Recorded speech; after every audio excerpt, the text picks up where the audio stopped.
Hey book friends, welcome back to another Friday Reads video.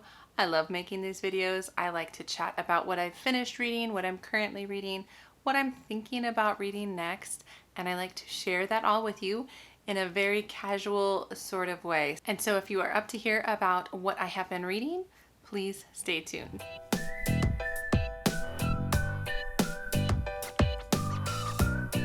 So hi, my name is Angie. Welcome to the channel if you're new here, and welcome back if you've been coming for a while. And so let me just hop in. Let's hop into what I have been reading.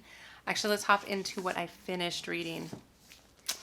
I'm sure you all can guess if you watched last week's video, which I hope you did because it included the giveaway winner at the end.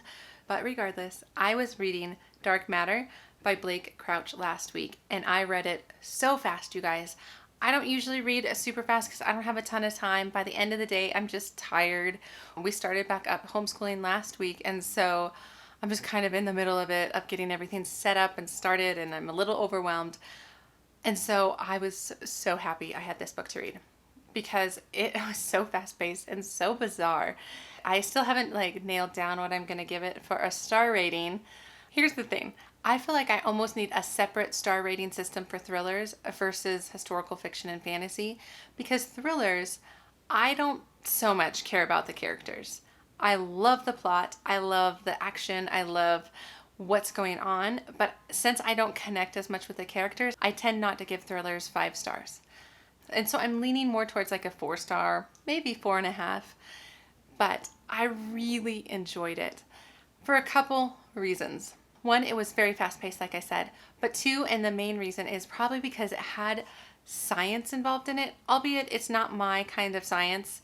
And if you have been on my channel for a while, you know I love like medical thrillers, pandemic books, things like that. And this one isn't that. It is more of a physics, like quantum physics, confusing things like that, because I don't totally understand it. So I was able to enjoy it because I don't think it's written to a person who understands physics really well. And I would love to hear someone's opinion who has a physics background, but I was able to understand it enough and to understand the plot and to kind of wrap my head around the idea behind this book and how it really improved the storyline and the plot and the intrigue. And it's about this man named, I already forgot, Jason. It's about this man named Jason who's a physicist, and one night he gets kidnapped and brought somewhere, and then when he wakes up, he is in a different life. Like his wife is not his wife, his house is not his house, or it is, but it's different. And so he's trying to work out what happened. How did he get there? What's going on? And it goes from there, and it is a wild ride. I'd say I was tracking about 3/4 of the way through. I'm like, I'm tracking, and then something happened where I'm like, what? Like my mind just felt like it was blown, where I'm like, I need to sit and think about this for a second because I'm not sure I'm totally understanding, but it's really cool. And I'm still kind of sitting there where it's like, that's just a really bizarre idea, and that's a really bizarre conundrum, and what would that feel like? It just is so outside of the realm of normal that it was really fun to think about. And I really enjoyed it. I also really enjoyed how it ended, because once that part happened where I was just kind of mind blown, I was like, how is this plane gonna land? And I enjoyed how it did. I feel like it had a finality to it that was satisfying to me. And so I highly recommend this book if you have not picked it up. And I am pretty sure that Blake Crouch just came out with another book, a new release. And so now I'm even more pumped to read that. But if you haven't read any of his stuff, pick this up. Get it from your library. Get it from wherever. It is really good. Like twisty good. So it was just the perfect book for this past week, just with everything I had going on. Okay, so that's all I have finished. And I am in the middle of 2 books. And so now this will make you laugh. I'm just going to go with the one that will make you laugh, because I was having a very stressful couple of days for a variety of reasons. And so then I just wanted a comfort book. But that's a little hard to find within the genres that I really like, because I feel like historical fiction is a wonderful but heart-wrenching, and fantasy is wonderful, but often the fantasy I read is kind of complicated and hard to understand, and it takes too much brain power. And so I was like, oh, I don't want to pick up a hard to understand fantasy, but I just finished a thriller, and so I wasn't really in the mood for a thriller. So what I picked up was an easy to read fantasy book. So I picked up Throne of Glass by Sarah J. Maas. It is a YA fantasy book. You guys, it is so YA. It is fantastic. I am a little over halfway through the book. It's really fun. I am captivated. I have been drawn into the story. I'm able to overlook some of the writing and some of the character work because it's definitely not totally believable or all that stuff. But it is also YA, and I feel like if I were 17 years old, I would have loved this book because I am really enjoying it right now, although I'm rolling my eyes a little bit at certain parts. But it's still really enjoyable and really fun to read. So let me tell you about it, now that I've told you all of my thoughts.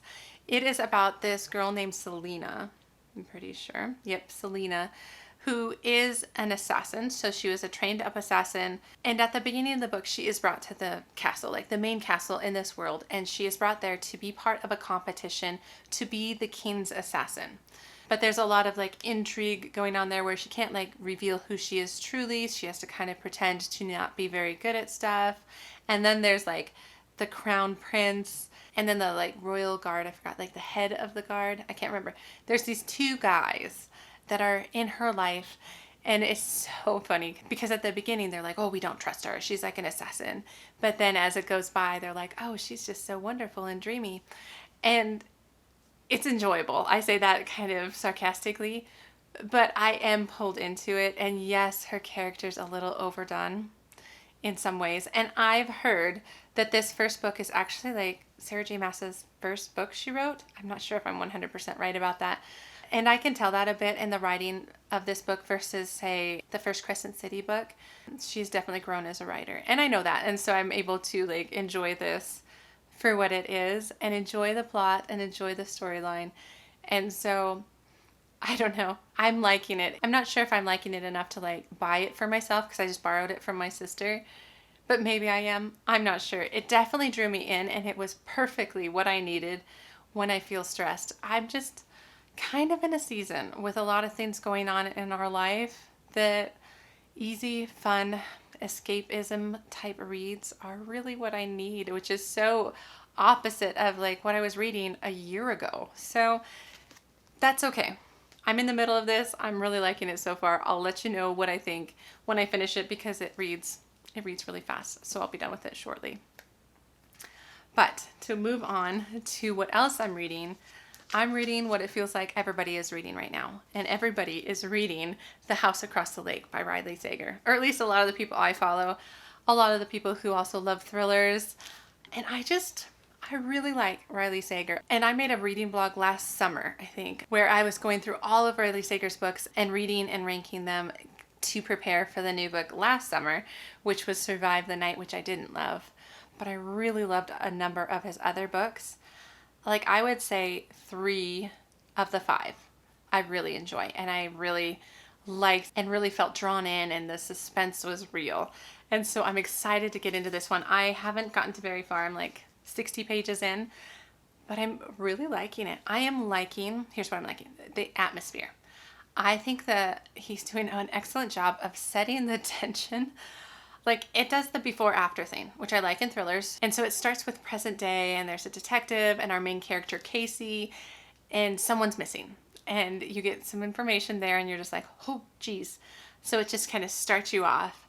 And then it's like, all right, let's go back to the past and we're going to explain some things that happened. And I'm loving it. It is about this woman named Casey. Like I said, she is kind of a retired actress. Something happened in her past, which made it so she's not able to be an actress in Hollywood anymore. Some scandal of some sort. We don't totally know what it is. But since then, she's been hiding out at her family's lake house. And she met the new people who moved in across the lake, right? The house across the lake. And you're starting to kind of see that friendship develop. And that's about where I am. But what I'm liking is I'm liking her character in the sense that I feel like she's an interesting character. She definitely has like a drinking problem, which always makes her a little unreliable. I'm not sure how that's going to go. I sometimes like that. I sometimes don't like that in stories. But I'm liking the atmosphere. I'm liking the lake. I'm feeling a little anxious about this lake. It feels kind of ominous. something's going to happen, especially based on that kind of first chapter. You're like, what is going to happen? And it's kind of unfolding from there. And so I'm enjoying the setup because I'm feeling very much in the setup chapters. So we'll see where it goes. I will definitely probably finish by the next time I update you as to what I think of this, because I have been purposely avoiding all reviews or even wrap-ups of anybody who has read this book, because I just did not want to be swayed, because I am easily swayed. Honestly, guys, I don't know if everybody's like this, but I am totally this way. Is someone just has to almost plant the seed that this book is awesome or this book is not so great. Then I find myself reading it with that lens, and I just didn't want to do that with this book. So I'm really glad I picked this one up, and I'm enjoying it so far. Not very far in. I hope it's better than the last one. I really didn't like Survive the Night, but we'll see where it ranks in all of my other Riley Sagers. But anyway, that is the other book that I'm reading. So I'm reading these two books currently. I don't have an audiobook going, which is making me very sad. I haven't been able to find a good audiobook that I can get from Libby or get from Scribd, and so I just need to get one. But as for what I want to read next, I have two options. And honestly, I probably would have read this book or picked it up already if it would have shipped. So it's called Ship of Magic by Robin Hobb. It's the first book in the Live Ship Trader series. And I ordered it from World of Books. It was a used copy, and then they lost it. And so now they're resending it. So I still don't have it. And so if I would have had it, I probably would have started it already. But now I'm not sure if I want to pick up that series or if I want to continue with this series. So I talked about this in my favorite books so far for 2022, which is probably why it got brought back onto my radar. And so I'm thinking I might want to pick this up. This book. So this is the second book in the Red Rising series, I think. Yes, Red Rising trilogy. It's called Golden Sun.